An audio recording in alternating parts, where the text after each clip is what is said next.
जय भीम. सर्वप्रथम भारतीय संविधानाचे शिल्पकार डॉक्टर बाबासाहेब आंबेडकर यांना अभिवादन करून संविधान फाउंडेशन तर्फे मी नेहा खोब्रागडे आजच्या संविधान शाळेच्या 26व्या वर्गात आपणा सर्वांचे स्वागत करते. याच वर्गाची सुरुवात आपण भारतीय संविधानाच्या प्रास्ताविका वाचनाने करूया.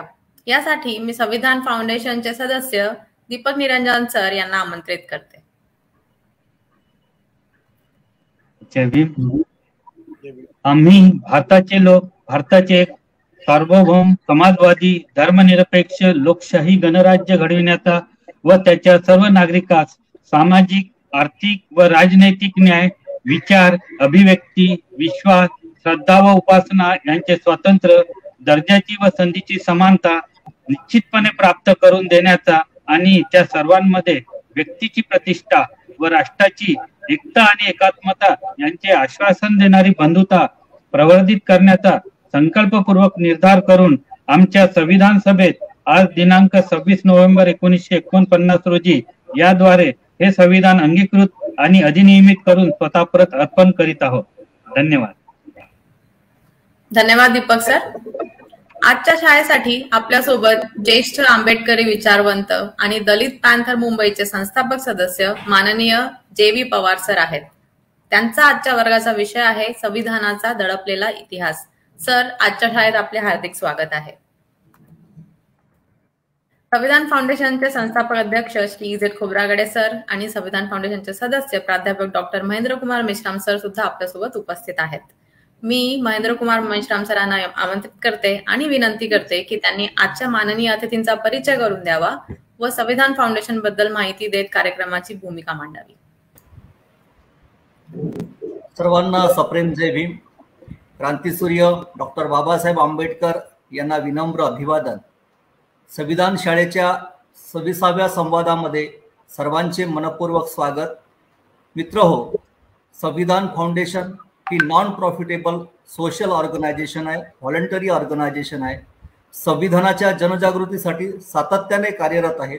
आपल्या सर्वांना माहिती आहे की सन 2005 मध्ये नागपूर जिल्हा परिषदेचे मुख्य कार्यपालन अधिकारी असताना आदरणीय ई.झेड. खोब्रागडे सरांनी संविधान ओळख उपक्रम सुरू केला. हाच संविधान ओळख उपक्रम आता देशव्यापी झालेला आहे. संविधानाचा विचार, संविधानाची तत्वे, संविधानाची मूल्ये जनमानसामध्ये तळागाळापर्यंत जनसामान्यांपर्यंत मनामनात आणि घराघरात पोहोचवण्यासाठी संविधान फाउंडेशनच्या वतीने संविधान जागराचे सातत्याने अनेक उपक्रमांचे आयोजन करत आलेलो आहोत.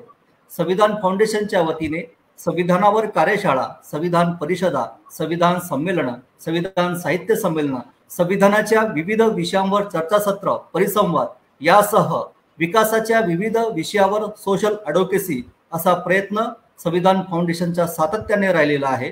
संविधान फाउंडेशनच्या वतीने संविधान जागृतीचा हा विचार सर्वसामान्यांपर्यंत पोहोचवण्यासाठी गत 1 मे महाराष्ट्र दिनापासून संविधानाची शाळा हा नाविन्य उपक्रम आदरणीय ई.झेड. खोब्रागडे सरांच्या संकल्पनेतून आम्ही सुरू केला. आजचा हा 26वा संवाद.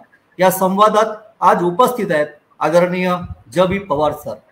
जे.व्ही. पवार सरांचा परिचय करून देताना मला खूप आनंद होतो. जे.व्ही. पवार सर हे केवळ नाव नाही तर महाराष्ट्राच्या सामाजिक चळवळीतले प्रचंड मोठे आंदोलन आहे. जे.व्ही. पवार सर यांना ज्येष्ठ आंबेडकरी विचारवंत, ज्येष्ठ कवी, ज्येष्ठ साहित्यिक, ज्येष्ठ संपादक म्हणून ओळखले जाते.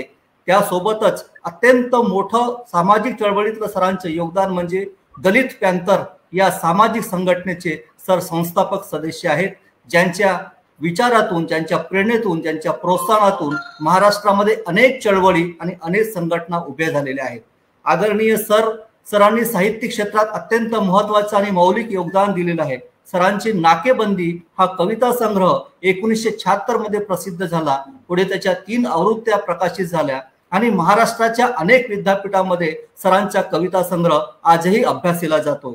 सरांनी बलिदान नावाची एक कादंबरी 1999 मध्ये लिहिली आणि तीही या वैचारिक क्षेत्रामध्ये अत्यंत महत्त्वाचं योगदान देत आहे.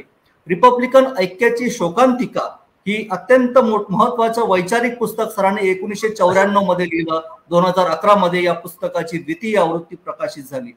सूर्यपुत्र भैयासाहेब आंबेडकर हा अत्यंत महत्त्वाचा ग्रंथ सरांनी लिहिला. तो मराठी, हिंदी आणि इंग्रजी या तिन्ही भाषेमध्ये प्रकाशित झाला आणि त्याच्या पुढे अनेक आवृत्त्या प्रकाशित झाला. आमच्या पिढीला अत्यंत महत्वाचं वैचारिक अशा प्रकारची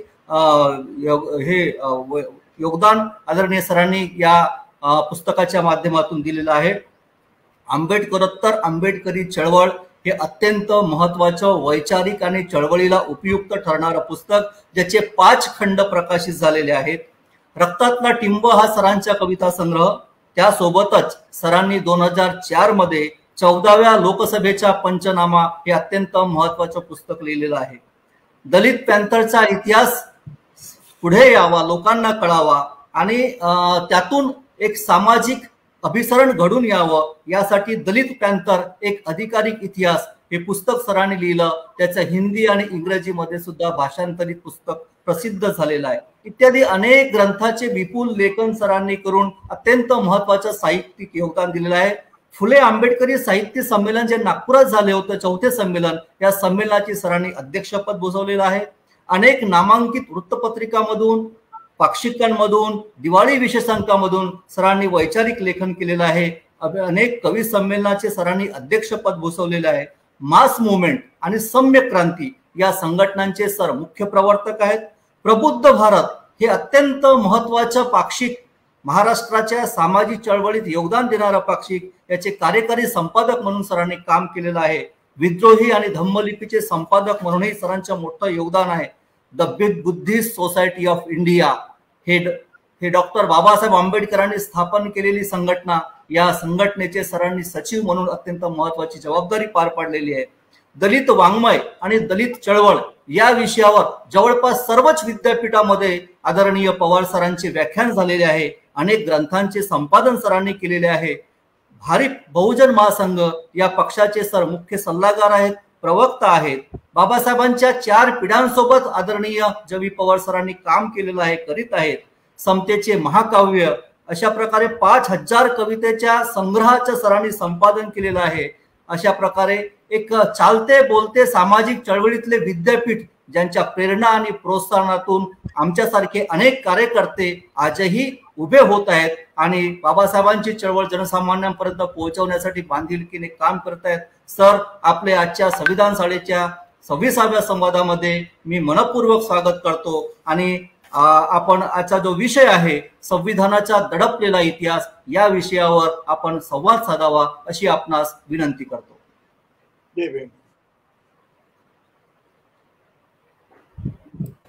सुरू करा सर. या कार्यक्रमाचे संयोजक माननीय एजेड खोब्रागडे, हा कार्यक्रम पाहत असणारे सगळे व्ह्युअर्स, आपणा सगळ्यांना क्रांतिकारक जय भीम. क्रांतिबा फुले, डॉक्टर बाबासाहेब आंबेडकर यांच्या क्रांतिकारी विचारांना जय भीम करून मी आपणाशी संवाद साधू इच्छितो. यात माझ्या आजच्या याच्यामध्ये खोब्रागडे साहेबांशी माझं जे बोलणं झालं त्यानुसार मी एक अर्धा एक तासाचा या संविधाना संदर्भातला दडपलेला इतिहास मी सांगणार आहे. त्यानंतर जरी आज संविधान ज्या आहे, अस्तित्वात आहे, पण ते खरोखर कितपत अस्तित्वात आहे, तो सांगायला आहे की आणखी काय आहे, याबद्दल मी आपल्याशी 10-15 मिनिटं बोलेन. आणि उरलेल्या वेळात माझी अशी अपेक्षा आहे की मी जे काही बोलेन त्याच्यावर आपण प्रश्नोत्तराचा काही थोडा वेळ द्यावा. माझी अशी इच्छा आहे की प्रश्नोत्तराला आपण जास्त महत्त्व द्यावं, कारण त्यामुळं हा जो दडपलेला इतिहास आहे आणि एकंदरीत आजचं जे संविधानाचं स्वरूप आहे, या स्वरूपाच्या संदर्भात आपण प्रश्नोत्तरे केली तर ते मला जास्त महत्त्वाचं वाटेल असं वाटतं. आपल्याला हे माहित आहे की असं साधारणतः म्हटलं जातं की काँग्रेसने या देशाला स्वातंत्र्य मिळवून दिलं म्हटलं जातं, परंतु हे अर्ध सत्य आहे, हे पूर्ण सत्य नाही. खरं तर 1900 दुसरं जे महायुद्ध सुरू झालं, या दुसऱ्या महायुद्धामध्ये संपूर्ण जगाचे 2 भाग झाले होते, मित्र राष्ट्र आणि शत्रू राष्ट्र. या मित्र राष्ट्रामध्ये आपला भारत हा मित्र राष्ट्रामध्ये त्यावेळेला आपला होता, कारण आपल्यावर सत्ता होती ती ब्रिटिशांची होती हा ब्रिटिश भारत होता आणि त्यामुळे मित्र राष्ट्र आणि शत्रू राष्ट्र असे जेव्हा दोन उभे भाग झाले तेव्हा या मित्र राष्ट्रामध्ये आपण होतो आणि या मित्र राष्ट्रामध्ये त्या काळामध्ये कंबरडे मोडल्यासारखं झालं होतं. शत्रू राष्ट्र इतकं पराक्रमी होती की त्यामुळं मित्र राष्ट्र हे कमकुवत झाले होते, त्यांचं कंबरडे मोडलं होतं. आणि अशा अवस्थेत मग त्यांची जी गुरुमी होती की आमचा सूर्य कधीही सत्तेचा सूर्य कुठल्याही गोष्टीतून मावळत नाही, तो हळूहळू मावळायला लागला. त्याचं हे कारण एकतर दुसऱ्या महायुद्धाने मोडलेलं कंबरड, सुभाषचंद्र बोस यांचे आझाद हिंद सैनिक आणि डॉक्टर बाबासाहेब आंबेडकर म्हणत विचारलेला स्वातंत्र्य म्हणजे नेमकं काय हा प्रश्न, या सगळ्यांच्यामुळं आता ब्रिटिश सरकारला इथं राज्यकारभार करणं कठीण होऊ लागलं. आणि मग ब्रिटिश म्हणजे त्यावेळेला ब्रिटनमध्ये सत्ता जी होती त्या सत्तेचे प्रमुख होते ऍटली, पंतप्रधान ऍटली होते. यांनी असं जाहीर केलं, एकंदरीत सगळा आढावा घेऊन त्यांनी जाहीर केलं की आम्ही भारताला स्वातंत्र्य जून 48 पर्यंत आम्ही भारताला स्वातंत्र्य देऊ आणि तिथून आम्ही आमचा काढता पाय घेऊ. तेव्हा भारतामध्ये जे होते गव्हर्नर होते ते लॉर्ड माउंटबॅटन होते. यांनी ताबडतोब उत्तर दिलं आणि त्यांनी सांगितलं हा फार काळ होईल, मला विलंब होईल, इतका विलंब आपण करू नये, शक्य तितका लवकरात लवकर आपण या देशाला स्वातंत्र्य द्यावं आणि आपण इथून काढता पाय घ्यावा असा त्यांनी सल्ला दिला त्यावेळेला. आणि मग असं झालं की ज्या देशानं आपल्याला कच्चा माल पुरवला, सत्ता दिली, संपत्ती सुद्धा दिली, इतकंच नव्हे तर या देशामुळे आपल्याला काही प्रतिष्ठाही मिळाली आहे.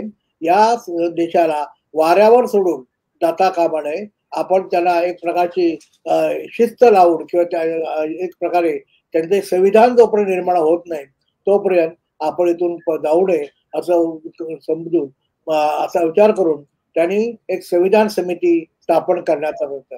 या संविधान समितीमध्ये अनेक लोक होते, त्याला अनेक लोकांना घेण्यात आलं होतं. त्याचा एक क्रायटेरिया असा होता, निकष असा होता की 1946-45-46 साली ज्या निवडणुका प्रांतिकच्या आणि सेंट्रलच्या ज्या निवडणुका झाल्या त्यात जे निवडून आलेले लोक होते ते त्यांच्यापैकीच काही लोकांना या संसद समितीचे जे घटना समितीचे सदस्य केले जाईल. त्यावेळेला काँग्रेस पक्ष होता, मुस्लिम लीग होता, हिंदू महासभा होती, अँग्लो इंडियन होते आणि उच्चकता म्हणजे त्या काळात छोटे छोटे महाराजे होते, संस्थानिक होते. या सगळ्यांचं प्रतिनिधित्व हे प्रतिनिधित्व मिळालेलं अशी ही संविधान समिती स्थापन करण्यात आली. बाबासाहेब आंबेडकरांचा पक्ष होता तो शेड्यूल कास्ट फेडरेशन पक्ष होता. हा शेड्यूल कास्ट फेडरेशन पक्षाच्या अगोदरचा जो पक्ष होता त्याने 1937 साली प्रचंड प्रमाणात यश मिळवलं. परंतु 42 साली स्थापन झालेला शेड्यूल कास्ट फेडरेशन हा जेव्हा निवडणुकीला उतरला तेव्हा 45-46 दरम्यान या पक्षाचं अक्षरशः पानिपत झालं. ते निवडून आले नाहीत. त्यामुळं बाबासाहेबांचा रस्ता बंद झाला होता, संविधान सभेमध्ये येण्याचा रस्ता बंद झाला होता. कारण ते निवडून आलेले कोणच नव्हते, बाबासाहेबांचे सहकारी होऊ शकत नव्हते. बाबासाहेबांचा आणि गांधी विरोध आता आपल्या सगळ्यांना माहिती आहे. आणि अशा बाबासाहेबांना बॅरिस्टर बी आर आंबेडकरांना कोणत्या परिस्थितीमध्ये संविधान सभेत येऊ द्यायचं नाही. कारण आयुष्यभर त्यांनी गांधीजींशी लढा दिलेला आहे, आयुष्यभर ते आपल्या पक्षाच्या विरुद्ध उभे राहिले. आणि म्हणून तत्कालीन एका लोहपुरुषानं अशी घोषणा केली की संविधान सभेचा मुख्य दरवाजा, या मुख्य दरवाजाचे दरवाजा हा तर आम्ही बंद करून, परंतु खिडक्यांच्या वरती जी तावदाने असतात हवा येण्यासाठी ती सुद्धा बंद करू. आम्ही कोणत्या परिस्थितीमध्ये डॉक्टर आंबेडकर याला आम्ही संविधान सभेत येऊ देणार नाही, ही त्यांची जी घोषणा होती त्याप्रमाणे. आणि आता बाबासाहेबांना तर प्रतिनिधित्व मिळालं नसल्यामुळे त्यांच्या पक्षाला हा प्रश्न दरवाजा आपोआपच बंद झाला होता. आणि म्हणून मग त्यावेळेला जोगीनाथ मंडल यांनी आपल्या विभागातून म्हणजे पश्चिम बंगालच्या विभागातून बाबासाहेबांना या समितीवर, घटना समितीवर प्रतिनिधित्व मिळावं म्हणून एक निवडणूक घेतली आणि त्या निवडणुकीमध्ये बाबासाहेबांचा विजय झाला. ते संविधान सभेत झाले.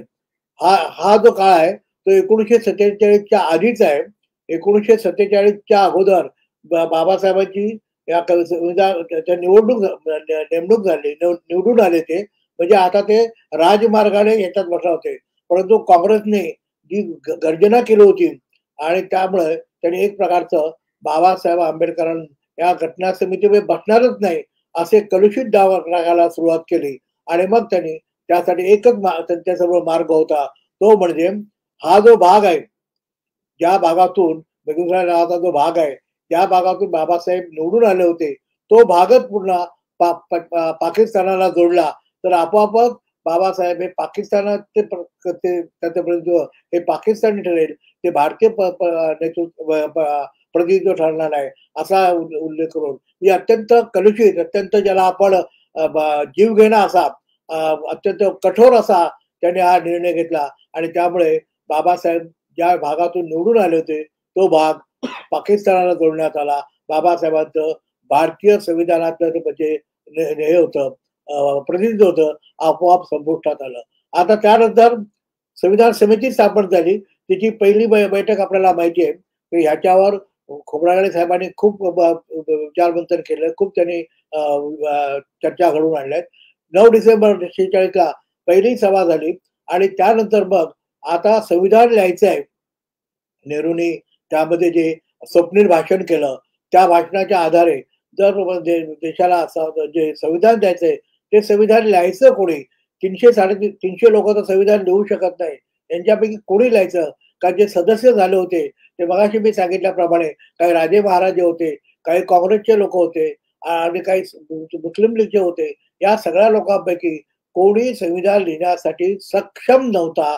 आणि म्हणून त्यावेळेला पंतप्रधान असलेला जवाहरलाल नेहरू यांनी त्याच्या संविधान समितीचे जे सल्लागार होते B.N. राव, RAU, B.N. राव हे जे होते, यांना त्यांनी सांगितलं की तुम्ही त्या काळामध्ये 1946-40च्या दरम्यान जे वेगवेगळे देश स्वतंत्र होऊ लागले होते, छोटे छोटे देश, या सगळ्या छोट्या छोट्या देशांच्या ज्या घटना होत्या त्यावेळेला लिहिण्याचं काम सर आयव्हर जेनिंग हे करत होते.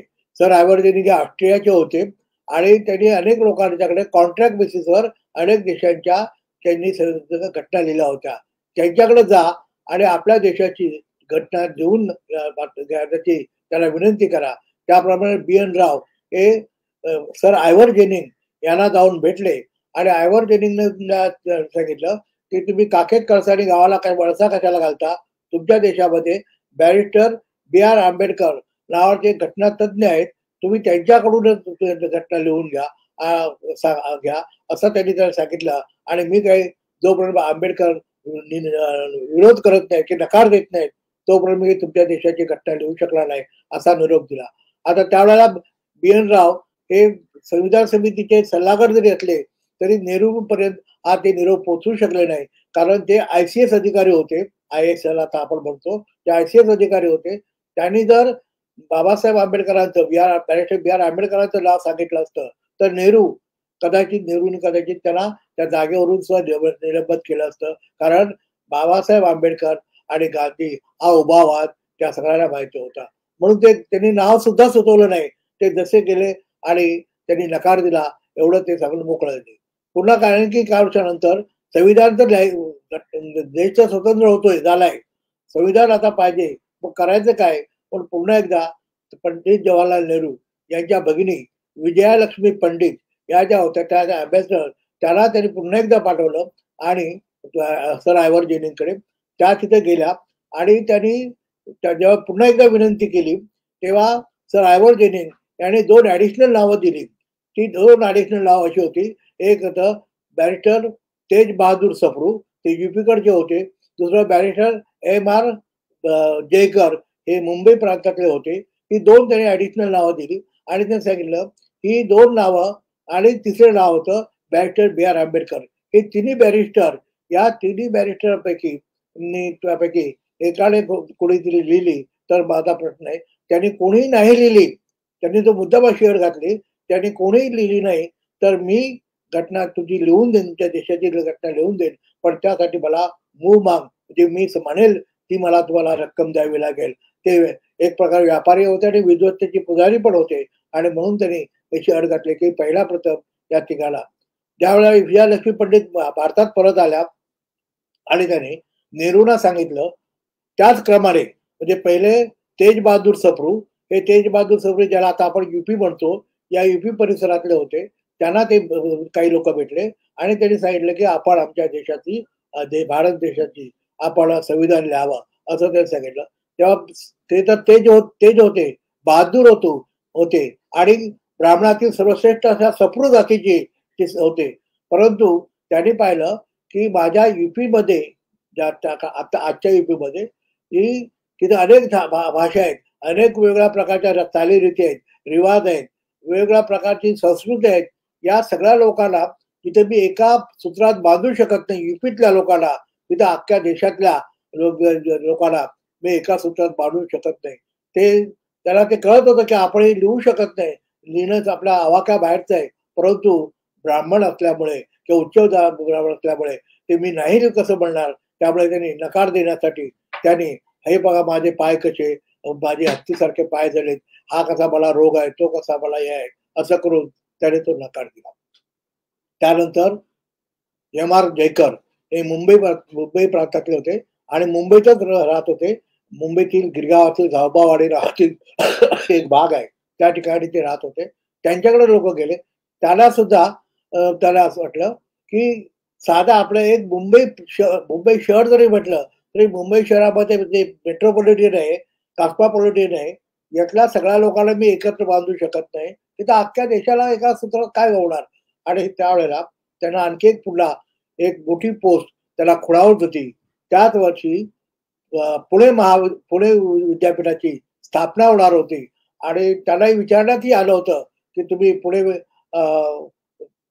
विद्यापीठाचे VC कुलगुरू व्हाल का असं विचारण्यात आलं होतं. आणि मग त्याने असा मार्ग स्वीकारला की संविधान समितीचे एक मेंबर असण्यापेक्षा एका मोठ्या विद्यापीठाचे पहिले कुलगुरू हा जर मान मिळत असेल तर आपण तो का मिळवणार नाही. आणि म्हणून त्यांनी वेगळी कारणं दिली आणि त्यांनी स्पष्ट नकार दिला. म्हणजे तेज बहादूर सप्रू यांनी नकार दिला, यांनी नकार दिला, बॅरिस्टर जयकर यांनी नकार दिला. आता तिसरं नाव होतं बॅरिस्टर B.R. आंबेडकर.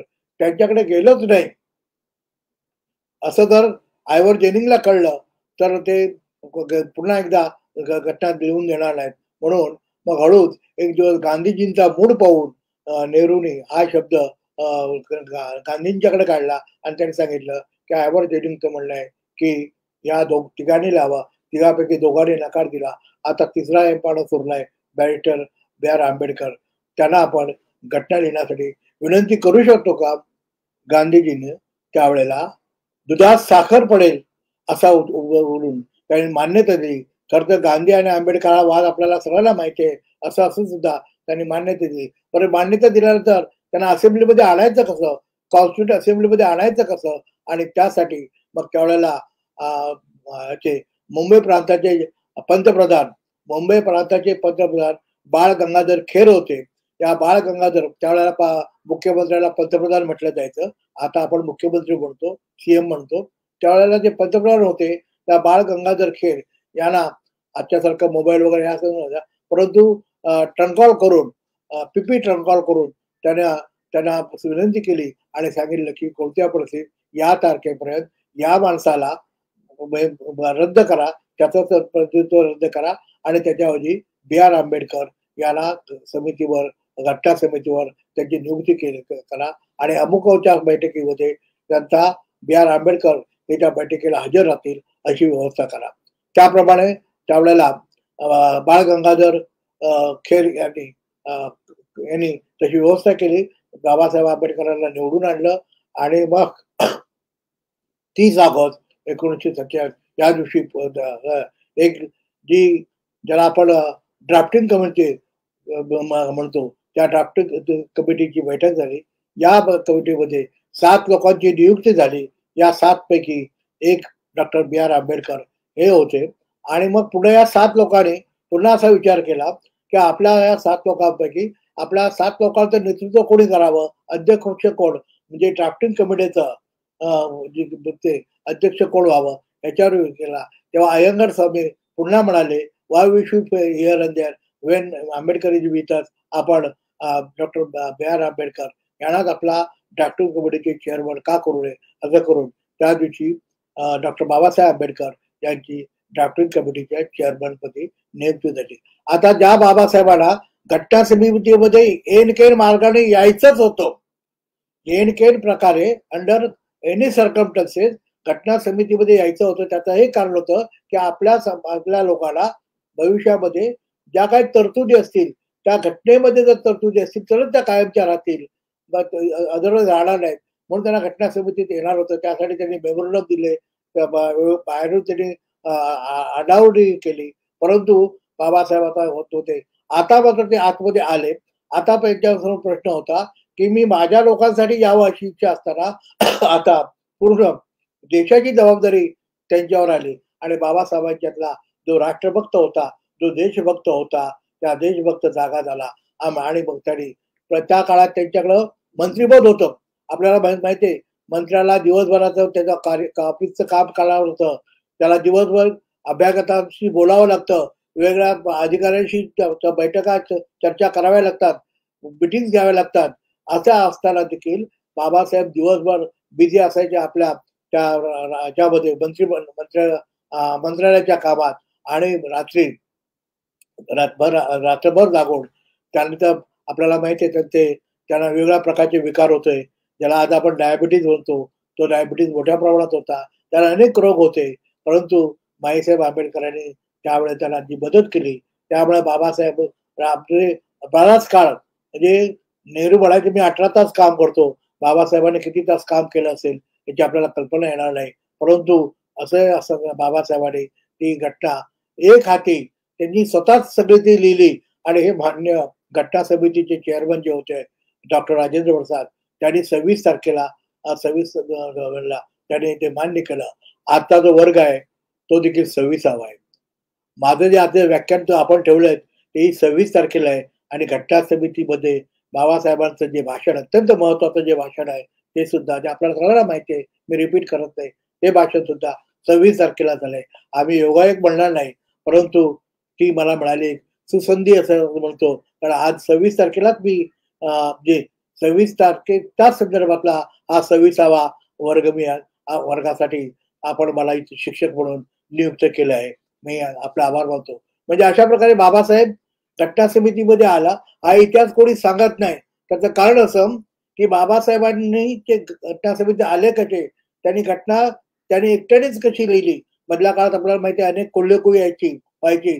कोण म्हणायचं बाबासाहेबांनी घटना लिहिलीच नाही, कोण म्हणायचं बाबासाहेबांनी फक्त संकलन केलं, संपादन केलं वगैरे वगैरे. आम्हाला त्याचा, आणि हे कोण, जे नेते आणि अभिनेते हे सुद्धा ओरडून सांगायला लागले की बाबासाहेब हे घटना समितीचे खरे कोरे नाहीत, शिल्पकार नाहीत. राजेंद्र प्रसादांचं भाषण त्यांनी वाचलं तर त्यांना कळेल की या 7पैकी 6ही लोक दूर होते, एकटाच माणूस होता की ज्याने सगळं घटनात लिहिलं. आणि बाबासाहेब हे घटनेचे खरे शिल्पकार आहेत हे राजेंद्र प्रसाद यांनी मान्य केलं. आज सुद्धा अधूनमधून घटनेच्या संदर्भात बाबासाहेबांना विरोध करायचा म्हणून बाबासाहेबांनी घटना लिहिली असली तरी ती आता आम्हाला मान्य नाही.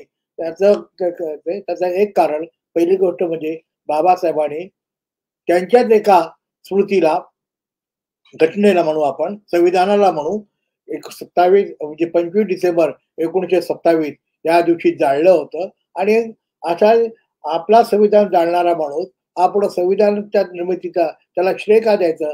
तर कोण आहे तो शेड्यूल कास्ट मधला मागासलेल्या जातीचा माणूस आहे. त्याला आपलं देशामध्ये ब्राह्मणांचं वर्चस्व असताना त्याला महत्व का द्यायचं? म्हणून बाबासाहेबांना अशा प्रकारे घटना समितीचं म्हणजे पितृत्व म्हणतो आपण, पितृत्व म्हणतो, ते पितृत्व त्यांनी नाकारले. परंतु आज घटना ही सगळा जगाने मान्य केली, भारतीय संविधान सगळा जगाने मान्य केलं असल्यामुळे आज हे संविधान आहे बाबासाहेबांच्या नावानं. माझं तर ह्या निमित्तानं खोब्रागडे साहेब, माझं असं म्हणणं आहे की 1927 साली ज्या वेळेला त्या काळच्या हेड नावाच्या भारत मंत्र्यानं जाहीर केलं होतं की तुम्हाला सत्ता पाहिजे असेल तर तुम्ही तुमची घटना लिहून द्या आणि त्या घटना जर योग्य असली तर आम्ही तुम्हाला स्वातंत्र्य देऊ वगैरे 1927च्या दरम्यान सांगितलं होतं. आणि मग इथल्या काँग्रेसच्या मंडळीने जी समिती स्थापन केली होती ती होती पंडित जवाहरलाल नेहरूंच्या वडिलांची त्या नावानं ती नेहरू कमिटी होती. मी तर आता असं म्हणेन की जर राजेंद्र प्रसाद आणि बाकीचे सगळे आपण सगळे जर म्हणत असू की घटना समितीचं खरं काम एकटा बाबासाहेब आंबेडकरांनी केलं, हे जर खरं असेल तर याला घटना समिती न म्हणता आंबेडकर समिती म्हणावी. आंबेडकर समितीने हे काम केलंय. म्हणजे आंबेडकर या घटनेचे जे शिल्पकार आहे वगैरे म्हणण्याच्या ऐवजी डायरेक्ट ही समिती त्या आंबेडकर समिती होती आणि ह्या आंबेडकर समितीने देशाला घटना दिली असं प्रचार व्हावा असा एक माझा नेहमीचा उद्देश असतो. म्हणजे आज घटना आहे. बाबासाहेबांनीच घटनेमध्ये तरतूद केले की काल परवा त्याच्यामध्ये दुरुस्ती कराव्यात, घटना दुरुस्त्या व्हाव्यात. बाबासाहेबांनी मध्ये लवचिकता ठेवली होती. ते अगदी हिंदू धर्मातल्या काही इतर धर्मामध्ये जशी लवचिकता नाही तशी नाही, लवचिकता त्यांनी ठेवली. त्यामुळे काही घटना दुरुस्त्या होऊन सुद्धा आज घटना समिती आहे. आणि असं असताना देखील आज बाबासाहेबांनी लिहिलेली घटना आहे असंच आहे. आता माझ्या दुसऱ्या भागाकडे मी वळतो. मग आता घटना समिती आज घटना आहे, पण ही घटना खरोखर आहे का अस्तित्वात? घटना खरोखर अस्तित्वात आहे का? तर माझं उत्तर असं आहे की आज आहे तो घटनेचा फक्त सांगाडा आहे. घटनेचा फक्त सांगाडा आहे. या घटनेतला जो प्राण आहे तो केव्हाच काढून नेण्यात आला आहे. आणि त्यामुळे आता घटनेची संविधानाची अंमलबजावणी, इफेक्टिव्ह अंमलबजावणी ज्याला आपण म्हणतो, इफेक्टिव्ह अंमलबजावणी म्हणतो, ती इफेक्टिव्ह अंमलबजावणी ही आता सध्या. आणि मधल्या काळात आपण हे म्हणत पाहत होतो ज्या वेळेला अटल बिहारी वाजपेयी हे पंतप्रधान होते तेव्हा तो एक कलमी कार्यक्रम होता. तो कार्यक्रम असा होता की आम्ही घटना बदलून टाकू, आम्ही घटनेची पुनर्स्थापना करू, नवीन घटना समिती स्थापन करू वगैरे त्यावेळेला त्यांचा आग्रह होता. परंतु आपल्याला हे माहिती आहे की याच्या विरुद्ध भारतातल्या जनतेने, लोकशाहीवादी जनतेने त्यांना ठोकारलं आणि 13 दिवसात त्यांचं सरकारचं 13वं घातलं. हे आपल्याला सगळ्याला माहिती आहे. आणि म्हणजे घटनाच्या विरुद्ध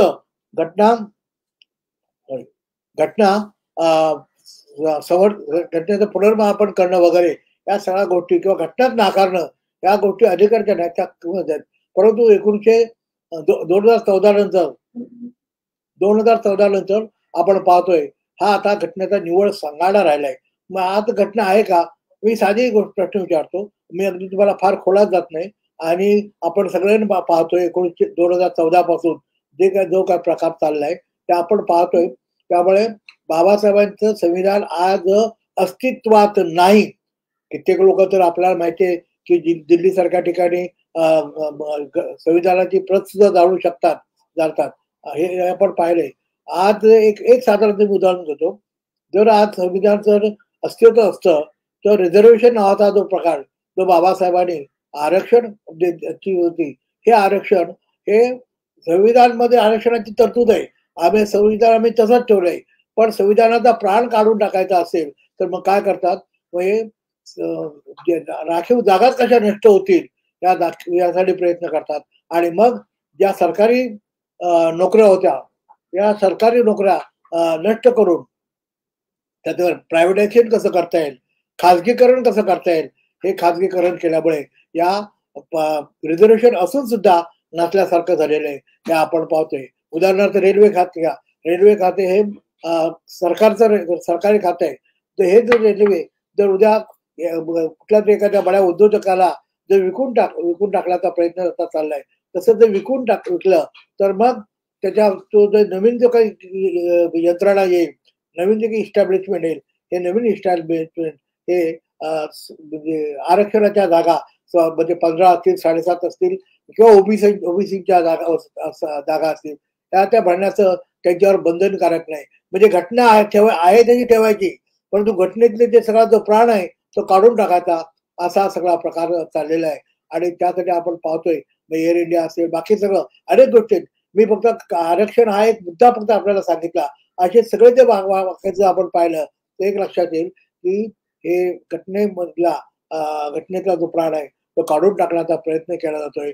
अन्य अत्याचाराच्या तर कोर्ट किंवा पोलीस यंत्रणा हे सगळं जर आपण पाहिलं तर घटनेप्रमाणे सगळं आहे. आम्ही घटनेप्रमाणेच करतो, पण घटनेला फक्त साक्ष ठेवून घटनेच्या विरुद्ध सगळं वातावरण तयार होत आहे.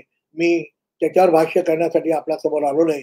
एवढंच सांगतो की आज जे बाबासाहेबांचं संविधान आहे हे संविधान एक प्रकारे सांगाड्याच्या रूपानं त्याच्यात असत आहे आणि हा सांगाड्यामध्ये पुन्हा एकदा बाबासाहेबांच्या विचार त्यामध्ये कसा आणायचा या दृष्टीने सुद्धा प्रयत्न करणं आवश्यक आहे. केवळ बाबासाहेबांनीच लिहिली म्हणून ती श्रेष्ठ आहे असं म्हणून आपण आणि बाबासाहेबांच्या शब्दासाठी आणि बाबासाहेबांच्या याच्यासाठी आम्ही त्याग करू, प्राणत्याग करू वगैरे करू नये. तर त्यासाठी जाणीवपूर्वक हे जे प्रकार चाललेले आहेत या सरकारनं किंवा पुढे जे ते चालतील याला प्रतिबंध कसा करायचा, त्याला अडथळा कसा निर्माण करायचा किंवा बाबासाहेबांचं संविधान जे मूळ स्वरूपात आहे ते पुन्हा एकदा त्या मूळ स्वरूपात त्याची अंमलबजावणी कशी होईल या दृष्टीनं आपण सगळ्यांनी प्रयत्न करावा असं माझं म्हणणं आहे. आज पुन्हा एकदा मी अधिकारवाणीनं मी मुद्दाम अधिकार हा शब्द वापरतोय, मला कुठलाही अधिकार नाहीये, पण तरी सुद्धा मी म्हणतो की आज भारतामध्ये जे संविधान आहे ते संविधान नसून संविधानाचा सांगाडा आहे असं मी म्हणतो आणि मी इथं थांबतो. त्यानंतर माझी अशी इच्छा आहे, मला सुरुवातीला सांगितल्याप्रमाणे या सगळ्या संदर्भात मी बोलता बोलता काही राहून जर झालं असेल आपण सगळ्यांनी जर या संदर्भात प्रश्नोत्तर म्हणजे चर्चासत्र असल्याला बोलू आपण. जे तुम्ही प्रश्न विचारते मी उत्तर द्यायचं असं नव्हे तर आपण सगळ्यांनी मिळून एक चर्चासत्रासारखं सुरू करावं. हा वर्ग आहे आणि वर्गातल्या विद्यार्थ्यांनी प्रश्न विचारणं हे जागरूकतेचं लक्षण असतं किंवा त्यांच्या उत्सुकतेचं ते लक्षण असतं. तेव्हा मी पुन्हा एकदा खोब्रागडे साहेबांचा आभार मानतो. तुमच्या समोर मला तरी हे सगळं सांगण्यासाठी दिलं. एक मात्र शेवटचं मात्र सांगतो की जर डॉक्टर बाबासाहेब आंबेडकरांनी जर देकर सारखं आणि सप्रू सारखं नकार दिला असता आणि मग शेवटी नाईलाज म्हणून जर ते आयवर जे यांनी जर संविधान लिहिलं असतं तर आज तुमच्या आमच्यासारख्या 130 कोटी लोकांना खाली मान घालून सांगावं लागलं असतं की आमच्या देशामध्ये संविधान लिहिण्यासाठी एकही सक्षम अधिकार नाही होता आणि हे सक्षम अधिकार हा केवळ बाबासाहेब आंबेडकरांकडे होता आणि त्यामुळेच बाबासाहेबांनी आज आम्हाला मान खाली घालण्याच्या आमची सगळ्यांची संपूर्ण 130 कोटी लोकांची मान ताठ केली, ही ताठरता आणली.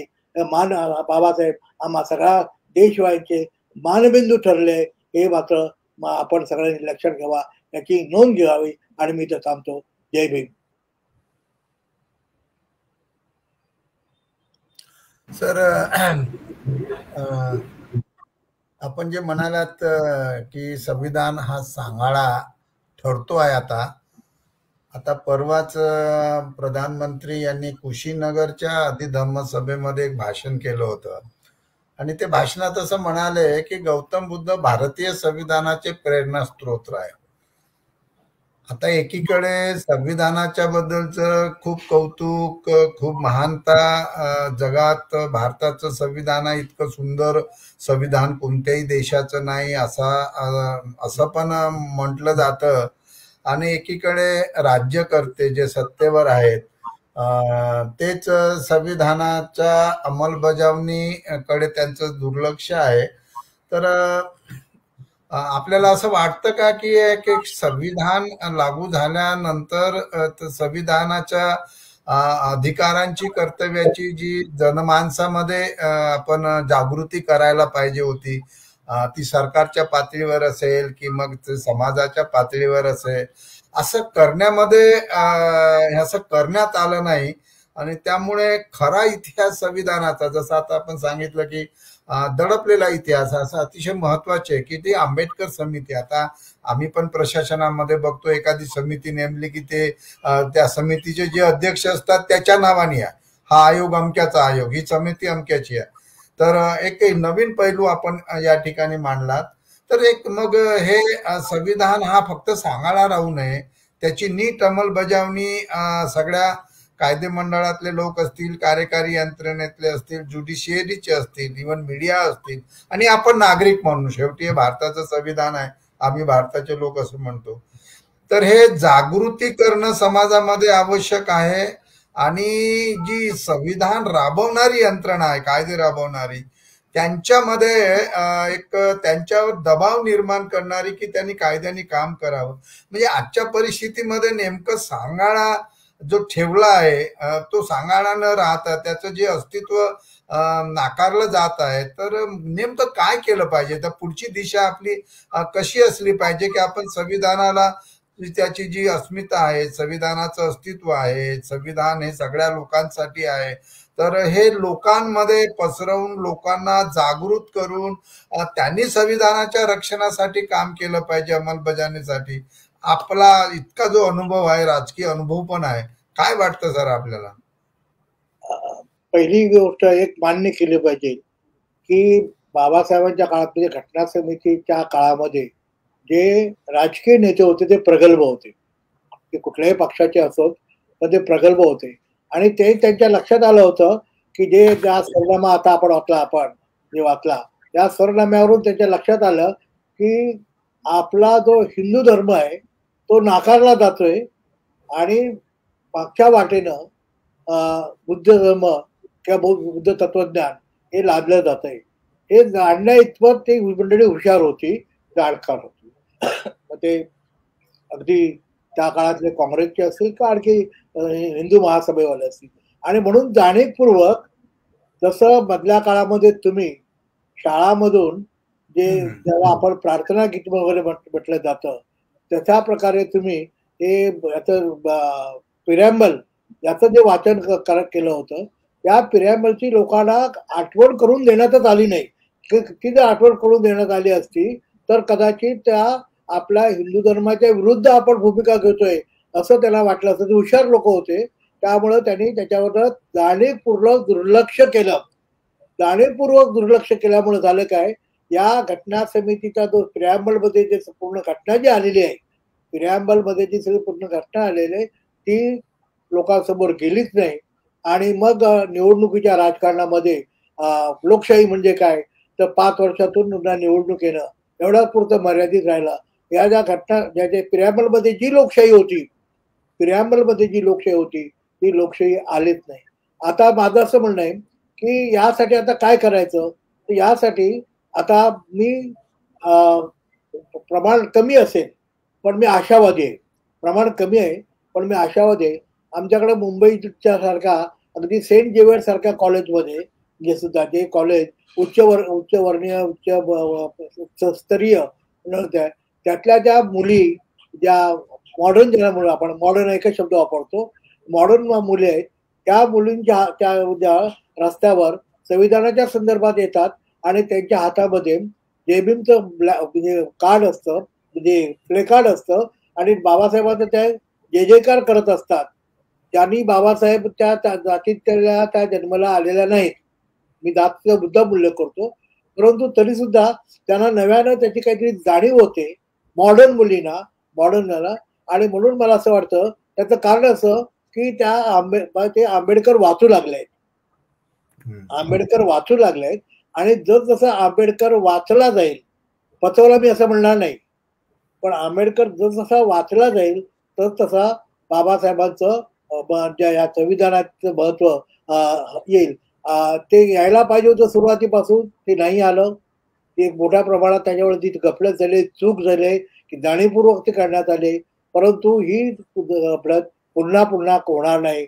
हळूहळू का होईना, अगदी शेवटी शतकाच्या शेवटपर्यंत का होईना, परंतु जे मूळ जे संविधान आहे त्या संविधानाचा जो प्राण आहे तो पुन्हा येईल. त्यासाठी आता काल बाबासाहेब माझे होते, माझ्या जातीतले होते म्हणून ते माझे होते.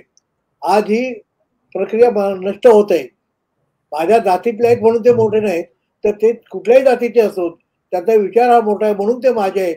ही जी प्रक्रिया आता सुरू झाली सगळ्या जाती जमातीमध्ये, ही जी प्रक्रिया सुरू झाली ते मी सांगितल्याप्रमाणे प्रमाण त्यांचं कमी असेल, परंतु दिवसेंदिवस हे वाढत जाईल. म्हणजे एखादा चेंडू आपण जर त्याला दाबण्याचा प्रयत्न केला की जितका आपण त्याला दाबतो तेवढा तो उसळी मारतो, तो तेवढा जवळ उसळी मारतो. आणि म्हणून हे संविधानाला दाबण्याचा, दडपण्याचा, संविधान नष्ट करण्याचा जसा प्रयोग होईल त्या प्रमाणात ती उसळी मारली जाईल. आणि मी म्हटल्याप्रमाणे आंबेडकर कमिटी किंवा आंबेडकर विचार आज अगदी अंतापर्यंत जाईल असं मला वाटतं. त्यासाठी अर्थातच मग आमचे अधिकारी असोत, IAS अधिकारी, IPS अधिकारी असो किंवा ज्यांना सत्ता मिळाली आहे, या सत्तेचा उपयोग त्यांनी योग्य मार्गाने केला. आणि बाबासाहेबांची जी इच्छा होती की तुम्ही शिखरावर बसून खालच्या लोकांना हात द्या, असं जर असेल तर या शिखरावर बसलेल्या लोकांनी जर त्या दृष्टीनं प्रयत्न केला आणि लोकशाहीच्या उत्थापनासाठी आणि बाबासाहेबांच्या संविधानाच्या प्रजासाठी काय काम केलं तर ते मला असं वाटतं भविष्यात ते अशक्य असं काहीच नाही. बाबासाहेबांचं संविधान हे अत्यंत महत्वाचं आहे आणि ते महत्वाचं ठरेल याबद्दल मला कुठल्या प्रकारची संशय नाही. सर, माझा अनुभव असा आहे की जेव्हा हे मी 2005 मध्ये, मी काही संविधानाचा तज्ञ नाही आहे, पण एक जिल्हा परिषदच्या CEO असताना हे शाळांमध्ये एक साधा असा प्रयोग होता. तो आपल्याला माहित आहे की शाळेच्या भिंतीवर प्रियांबल लिहायचं ना रोज प्रार्थनेत म्हणायचं, हळूहळू शब्द कानावर पडतील आणि मग हळूहळू अर्थ पण समजायला लागेल. 2005 मध्ये झालेली सुरुवात, तो 2005चा संविधान दिवस, नंतर महाराष्ट्र सरकारचा 2008 आणि भारत सरकारचा आता 2015 पासून इतक्या वर्षामध्ये संविधानाची शाळा महाविद्यालयातून संविधान दिनानिमित्त का होईना पण आता ते प्रियांबलचं वाचन केलं जातं. देशभर वाचलं कमी अधिक प्रमाणामध्ये.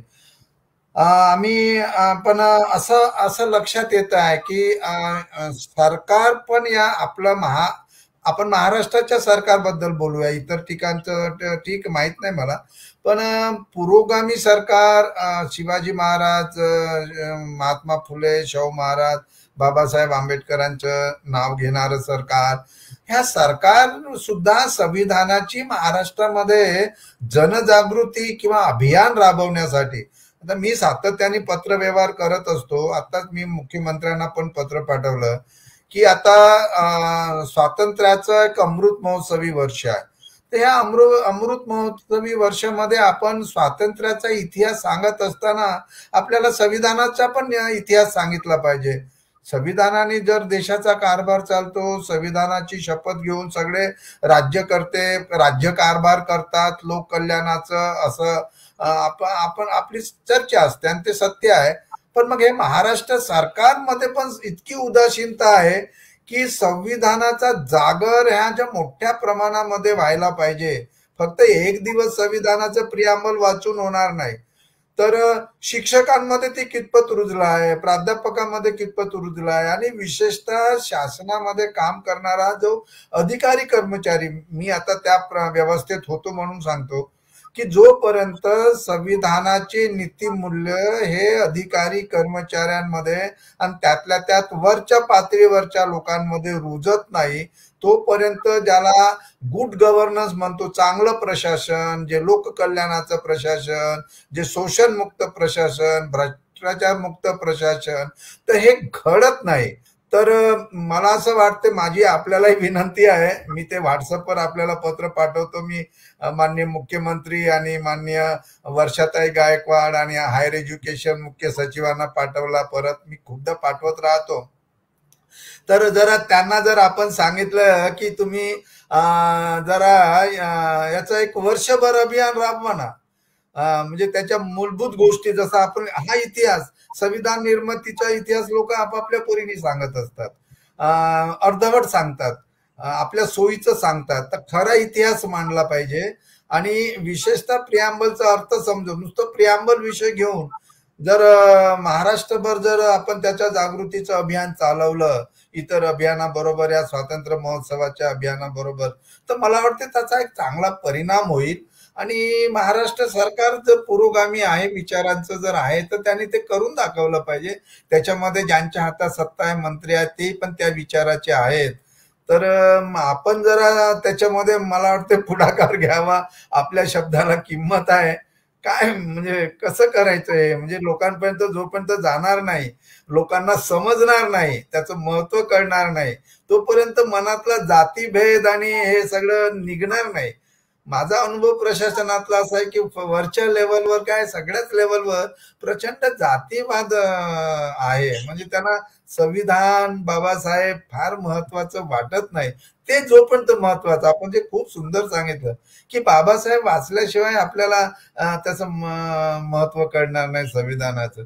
अशी काहीतरी एक अभियान किंवा एका राजकीय पक्षाने असं अभियान वर्षभर, चला सरकार करो की नाही करो, जसं आता आम्ही आमच्या पद्धतीने थोडाफार संविधान फाउंडेशनच्या वतीने थोडासा एक पाऊल म्हणून एक प्रयत्न छोटासा करत राहतो, चर्चा करत राहतो. असं एक मोठं अभियान जर आपण सुरू केलं महाराष्ट्रभर आपल्यासारख्या लोकांनी, विचारवंतांनी, तर त्याचा निश्चितच चांगला परिणाम होईल आणि सरकारला दखल घ्यावी लागेल असं मला स्वतः वैयक्तिक वाटतं. जरा विचार व्हावा आपल्या यावर. बाबासाहेबांनी एके ठिकाणी म्हटलं होतं की सत्ता, आपण लोकांना सत्ता देऊ शकतो, त्यांना शहाणपण देऊ शकतो. आता हा जो भाग आहे तुमचा, तो शहाणपण देण्याचा भाग आहे, शहाणपण देण्याचा भाग आहे.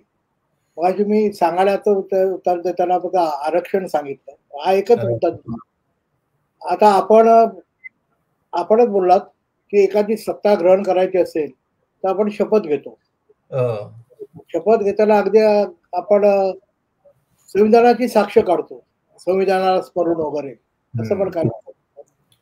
पण संविधानाला स्मरून देणे किंवा संविधानाची प्रामाणिक राहून असं जे म्हणणारे लोक असतात, ते ज्याला सेक्युलर आपण म्हणू, आपलं राज्य सेक्युलर राज्य आहे, भारत हे सेक्युलर स्टेट आहे. तर सेक्युलर स्टेट असेल तर एखादा मुख्यमंत्री हाफ चड्डी घालून RSSच्या मैदानात जेव्हा उतरतो तेव्हा त्याला शहाणपण कुणाने कसं द्यायचं?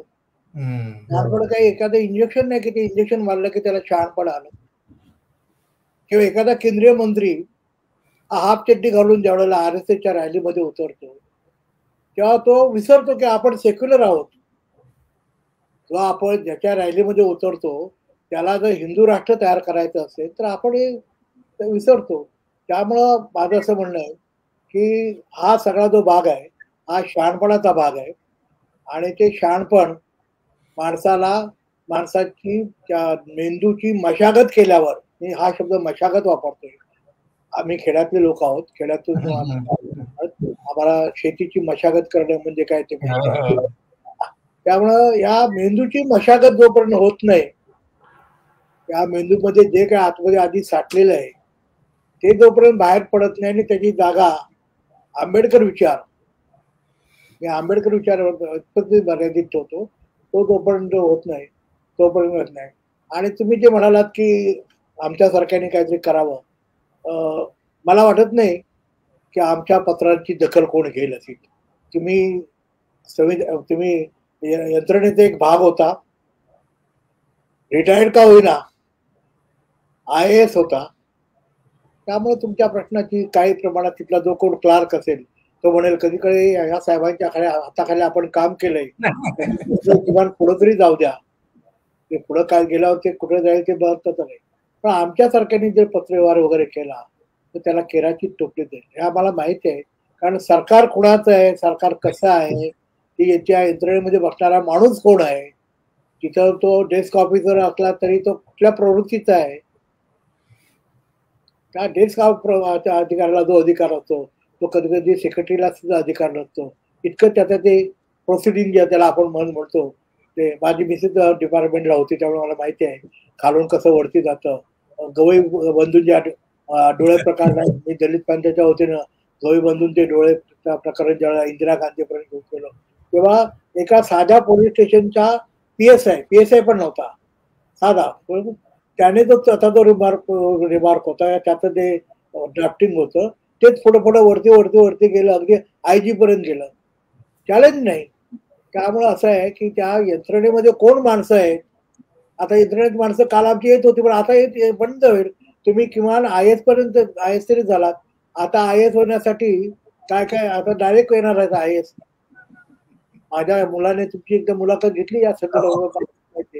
त्या उद्या आपल्याला वाटतो की हा माणूस तिथे फिट आहे, तो उद्या तिथे फिट बसेल. त्याला काय कॉन्स्टिट्यूशन देणं घेणं आहे, त्याला काय रिझर्वेशन देणं घेणं आहे, त्याला काय बाकीचं खेळ. ही जर अवस्था जर देशाची असेल तर वाईट अवस्था, एवढंच मी तुम्हाला सांगतो. आणि आमच्या सारख्यांचा आंदोलनाला महत्व आहे. आंदोलन करण्यासाठी कोणी ठीक आहे, परंतु मला आज हे दिसतंय की आमचे आंदोलन करते हे देखील विकत घेतले जातात, विकले जातात, विकत घेतले जातात. आणि त्यामुळे आंदोलनातली जी धग आहे ती धग सुद्धा नष्ट झालेली आहे. 72ची आमच्या दलित क्रांतीच्या काळातली धग आज मला दिसत नाही. त्यामुळं अंधार आहे. अंधाराला चिरणारा एखादी शलाका निर्माण होईल या आशेवर आशावाद जपण्यात आमच्या सरकारचा उर्वरित नाही. त्याच्याशिवाय आपण जर काय सगळ्या लोकांनी जर मिळून केलं तर मी जयवीर पवार तुम्हाला सगळ्यांच्या बरोबर असेल एवढंच फक्त सांगू शकतो. धावायलाही असेल तुमच्या बरोबर नाही, कधी तुमच्या पुढे सुद्धा धावत जाईल, परंतु मी तुमच्या बरोबर असेल एवढं सांगायला मला आज कुठल्या प्रकारची भीती वाटत नाही. सर जयवीर पवार सर, असं नाही, आपल्या शब्दाला किंमत आहे. काही कचऱ्याची टोपली, सरकार कोणाच्या पत्राला कचऱ्याची टोपली टाकू द्या, पण आपण जे शब्द बोलणार तर या विचारांनी प्रभावित असलेला वर्ग किंवा आपला विचार ऐकून युवा, महिला आणि इवन प्रशासनात काम करणारा वर्ग तो जागृत होईल. बोललं पाहिजे. आपल्याला जे वाटते, आम्ही आता आय एस मध्ये होतो म्हणून ठीक आहे, मी माझ्या पुरतं ते सुरुवात केली आणि ठीक आहे, ते यशस्वी झालं. पण सर असं नाही आहे. म्हणजे आपण जे बोलणार, म्हणजे आता आम्हाला आपल्याबद्दल इतका आदर आहे. प्रत्यक्षात माझी जरी भेट झाली नसली पण आम्ही वाचतो, आम्ही ऐकतो आणि त्याच्यातनं जे प्रेरणा मिळते किंवा एक दिशा मिळते, तर निश्चितच आपण आपल्यासारखी लोक जे मुंबईत आहेत तर पत्र लिहून, वृत्तपत्रात लेख लिहून की हे सरकारने काय केलं पाहिजे, समाजाने काय केलं पाहिजे. ठीक आहे, सरकारला आपलं शहाणपण त्यांना आज ना उद्या येईल. आता सरकारमध्ये सगळेच लोक संविधानाच्या बद्दल बोलतात, त्याचा दुरुपयोग करणारे पण संविधानाची महती सांगतात आणि त्याचा फायदा घेणारे पण संविधानाची महती सांगतात. म्हणजे संविधानाशिवाय कोणाला काहीच करता येत नाही, हे सत्य आहे. आणि म्हणून म्हणजे आपण सगळे मिळून जर पुन्हा पुन्हा मी हे याच्यासाठी म्हणतो की येईल ना सरकारला सुबुद्धी सुचेल ना. असं काही नाही की ती माणसं आहेत.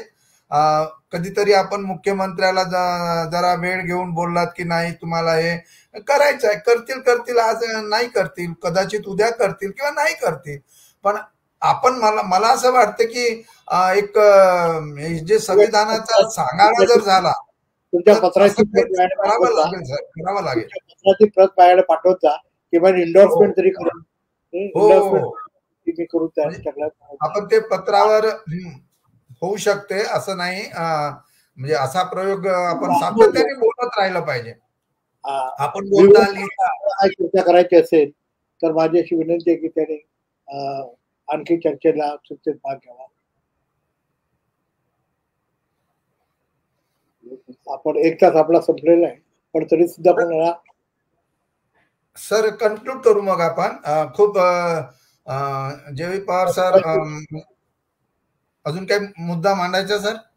नाही, मला नाही. व्ह्युअर्स असेल तर त्यांच्याकडला प्रश्नांच्या संदर्भात आपण बोललो असतो, कोणाची इच्छा असेल तर. नाही, त्याचे कोणाचे प्रश्न आले नाही याच्यात, ते नंतर येतील. आपण नंतर कधीतरी परत चर्चा करू. मी संविधान फाउंडेशनच्या वतीने आपलं परत एकदा या संविधानाची शाळा या एक उपक्रमामध्ये परत स्वागत करतो. अतिशय सुंदर असं मार्गदर्शन केलं. आजचं जे वास्तव आहे संविधानाच्या अंमलबजावणीचं आणि संविधानाच्या हक्क जे डावलले जात आहेत ते व्यवस्थेकडनं डावलले जात आहेत. जी संविधानाची नीतिमूल्याची व्यवस्था शासन प्रशासनात आणि समाजामध्ये जे रुजली पाहिजे होती आतापर्यंत ती रुजल्या गेली नाही. आणि त्यामुळे संविधानाचा जागर करणं ते शाळा, महाविद्यालय, विद्यापीठामधनं, शासकीय कार्यालयामधनं, समाजामधनं आणि समाजाचा जो प्रबुद्ध नागरिक तेव्हाच होईल की जो संविधानाच्या सन्मान करायला शिकेल, संविधान वाचून संविधानाप्रमाणे वागणं, कायद्याचा सन्मान करून वागायला लागेल, अशा पद्धतीचं एक सुंदर मार्गदर्शन माननीय जे.व्ही. पवार सर यांनी आजच्या या संविधान शाळेमध्ये केलेलं आहे. मी संविधान फाउंडेशनच्या वतीने त्यांचे मनापासून आभार मानतो आणि सरांना आणि इतरही या ठिकाणी जे सहभागी झालेले आहेत किंवा आपला हा व्हिडिओ नंतर ते फेसबुकवर बघतील त्यांनाही माझी विनंती आहे की येणारा जो 26 नोव्हेंबरचा संविधान दिवस आहे तेव्हा तो आता 2 वर्ष कोविडमुळे त्यामध्ये फार काही कार्यक्रम झाले नाही, पण एक सातत्याने त्याची चर्चा होणे, त्याची जागृती होणे आणि तो गावागावामध्ये कसा जाईल, लोकांच्या घरात कसा जाईल असा प्रयत्न. आणि मीडियाला पण माझी या निमित्ताने विनंती आहे, मग तो सोशल मीडिया असो की प्रिंट मीडिया असो, त्या माध्यमातून संविधान आहे तर आपण आहोत आणि संविधान नसेल तर मग परत आपलं अस्तित्व पण नसणार, संविधानाचं अस्तित्व संपलं तर, असा सुंदर विचार माननीय जे.व्ही. पवार सरांनी या ठिकाणी मांडला आहे. येत्या 26 नोव्हेंबरच्या कार्यक्रम व्यवस्थित जे काही निर्बंध कोविडचे असतील ते पाळून आपल्याला करता येतात ते आपण करूया. एक संविधान निष्ठ आपण होऊया, त्याची अंमलबजावणी आपल्यापुरती तरी केलं तरी आपल्या जीवनामध्ये त्याचा निश्चितच फायदा होतो. आणि पवार सरांनी, जे.व्ही. पवार सरांनी जे मुद्दे मांडले ते आजही प्रासंगिक आहेत आणि बाबासाहेबांचं जे 25 नोव्हेंबर 1949 संविधान सभेतलं भाषण अतिशय महत्वाचं आहे, ते लोकप्रतिनिधींनी वाचलं पाहिजे. असा एक असं अभियान येत्या काळामध्ये आपण सगळे मिळून किमान महाराष्ट्रामध्ये तरी सुरू करूया अशी अपेक्षा व्यक्त करतो. जे.व्ही. पवार सरांचे मनापासून मी आभार मानतो, जय भीम करतो आणि आजचा हा 26वा संविधान शाळेचा जो आमचा वर्ग आहे या ठिकाणी आपण थांबतो. भेटूया पुढच्या संविधान शाळेच्या 27व्या वर्गाला. जय भीम सर, धन्यवाद. सगळ्यांना